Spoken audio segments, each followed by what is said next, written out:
The one exclusive sign of thorough knowledge is the power of teaching. My best friend is the man who in wishing me well wishes it for my sake. Wit is educated insolence. In making a speech one must study 3 points. First, the means of producing persuasion. Second, the language. Third, the proper arrangement of the various parts of the speech. Persuasion is achieved by the speaker's personal character when the speech is so spoken as to make us think him credible. We believe good men more fully and more readily than others. This is true generally whatever the question is, and absolutely true where exact certainty is impossible and opinions are divided. The greatest virtues are those which are most useful to other persons. There was never a genius without a tincture of madness. A great city is not to be confounded with a populous one. If liberty and equality, as is thought by some, are chiefly to be found in democracy, they will be best attained when all persons alike share in government to the utmost. A tragedy is a representation of an action that is whole and complete and of a certain magnitude.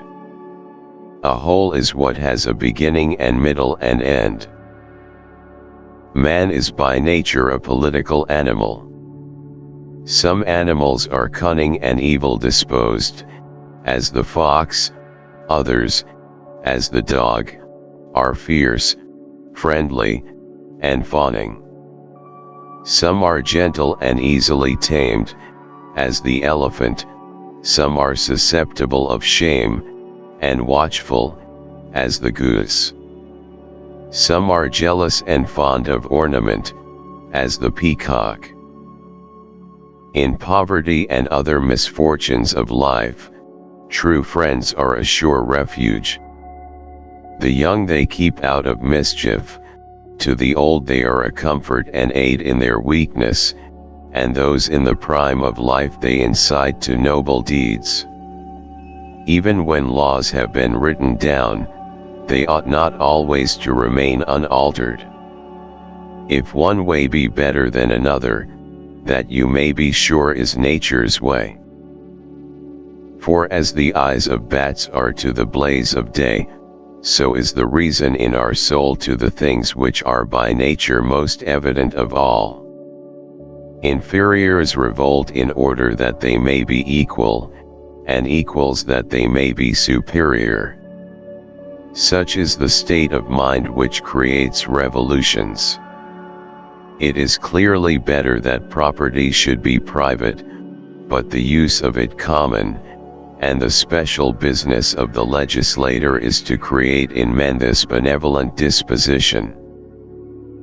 Of all the varieties of virtues, liberalism is the most beloved. Law is mind without reason. No excellent soul is exempt from a mixture of madness. Hence poetry is something more philosophic and of graver import than history, since its statements are rather of the nature of universals, whereas those of history are singulars.